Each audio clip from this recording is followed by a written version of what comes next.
तो इसके लिए कहेगी कि सरकार को हमारी बातें सुननी चाहिए और जो सेना में भेदभाव है अफसरों के द्वारा वो भेदभाव जल्दी ख़त्म हो, जिससे हमारी सेना मजबूत हो।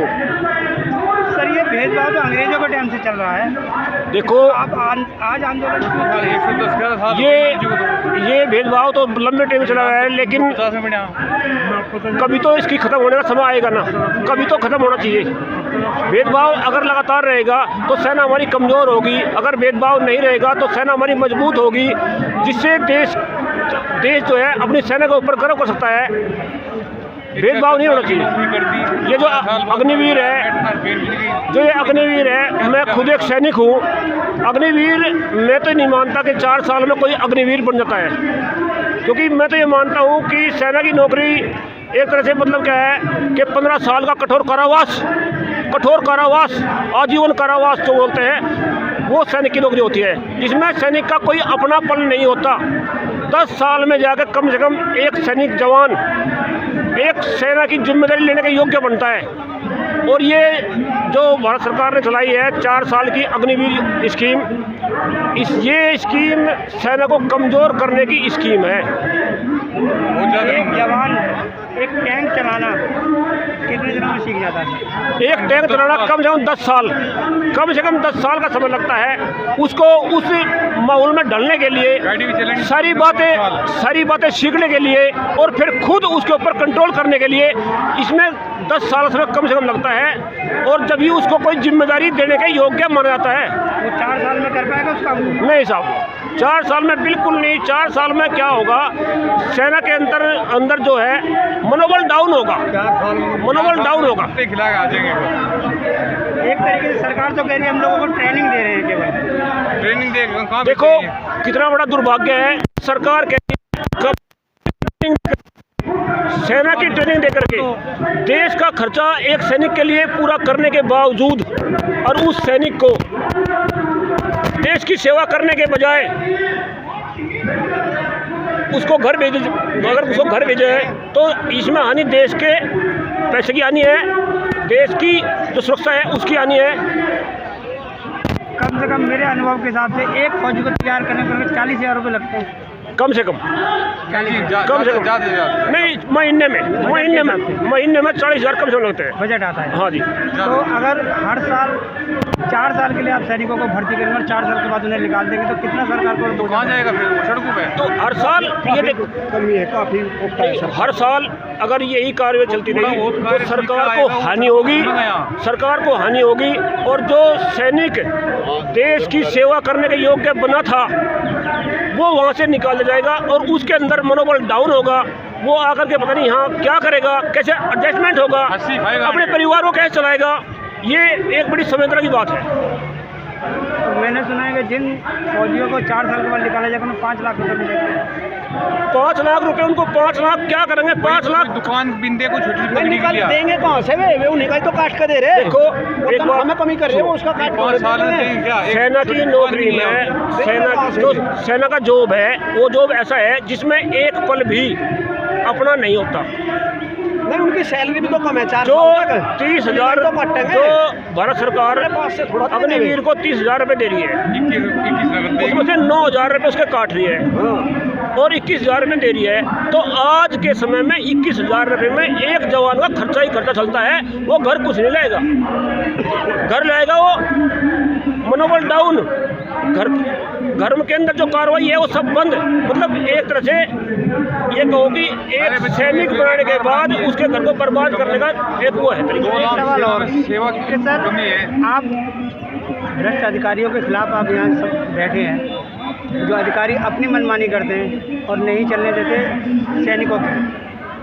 अगर 4 साल में जो सैनिक बहुत आएगा वो कुछ लोग पैसे देकर दोबारा नहीं चले जाएंगे फौजी, कहाँ पे जाएंगे? भ्रष्टाचार बढ़ेगा नहीं बढ़ेगा फौजी?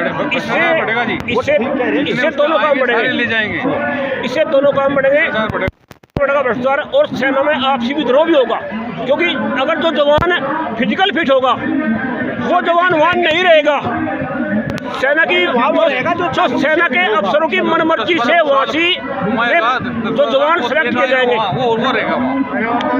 जो जवान नंबर 1 पर फिजिकल फिट नहीं रहेगा अफसर की, वो वहाँ नहीं रहेगा। जो जवान पैसा लेकर आएगा, अगर किसी ने वहाँ पैसे भर दिए तो वो जवान तो बरकरार रहेगा, और जो पैसे नहीं भरेगा वो सेना से बाहर हो जाएगा। ऐसा हो सकता है। देखो, हम ये तो नहीं कह सकते भाई सेना में पैसा चलेगा, हम ये तो नहीं कह सकते कि सेना में पैसा चलेगा, लेकिन इससे हम ये कहते हैं कि जो एक यूनिट कमांडर, जो एक कर्नल, उसके मतलब यहाँ भी वो भी दिक्कत मानने का इस बात से, क्योंकि वो जवान उसके साथ समस्या रहेगी। वो कहेगा भाई वो तो फिजिकल फिट था, वो कहेगा नहीं मैं आप घर जाओ।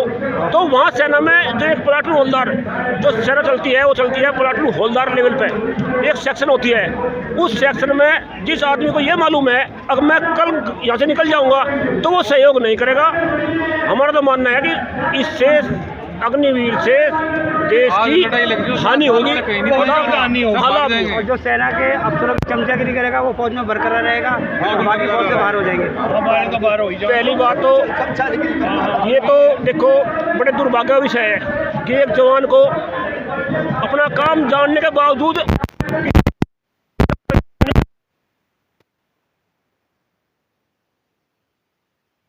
देखो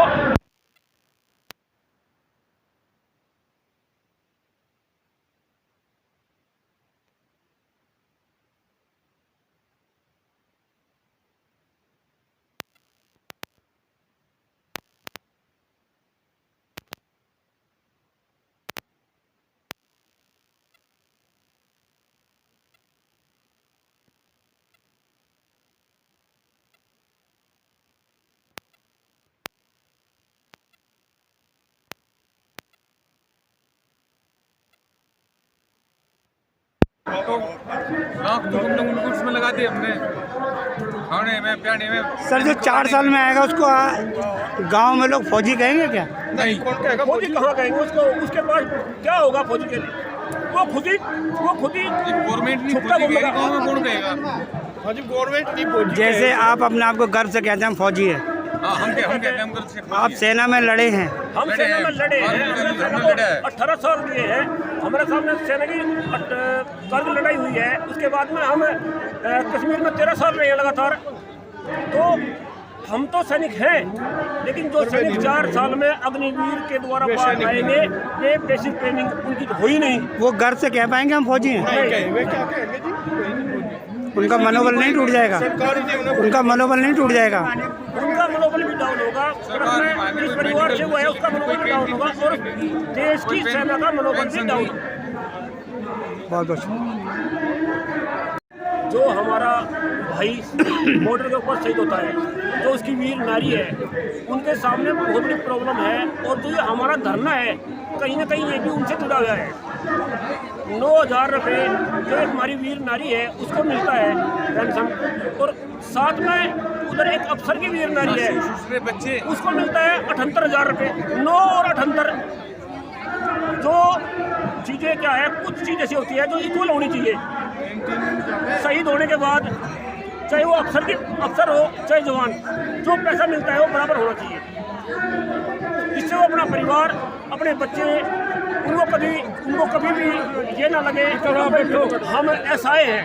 अगर उनको पैसा बराबर ना मिले तो कहीं सरकारी डिपार्टमेंट में उनको जॉब मिले ताकि वो अपना पालन पोषण कर पाएँ। नहीं, पहली बात तो यार पैसा बराबर मिले ही क्यों ना। जो हमारी लड़ाई है, जो हम लड़ाई लड़ रहे हैं, ये लड़ाई हमारे हकों की लड़ाई है। ये जो भेदभाव हुआ है, ये लड़ाई भेदभाव की लड़ाई है। पैसा अगर जॉब मिलेगी तो ज़्यादा बेहतर रहेगा। जो देखो, जब छोटे बच्चे होते हैं, हमारा भाई कोई शहीद हो गया, बच्चा हमारी गोदी में है, एक जो हमारी विधवा है उसी गोदी में बच्चा है, एक बच्चा उसके साथ है जो 4 साल का बच्चा है, उनको पालने का जो समय है उसमें अगर जॉब करेंगे तो बच्चे रुक जाएंगे।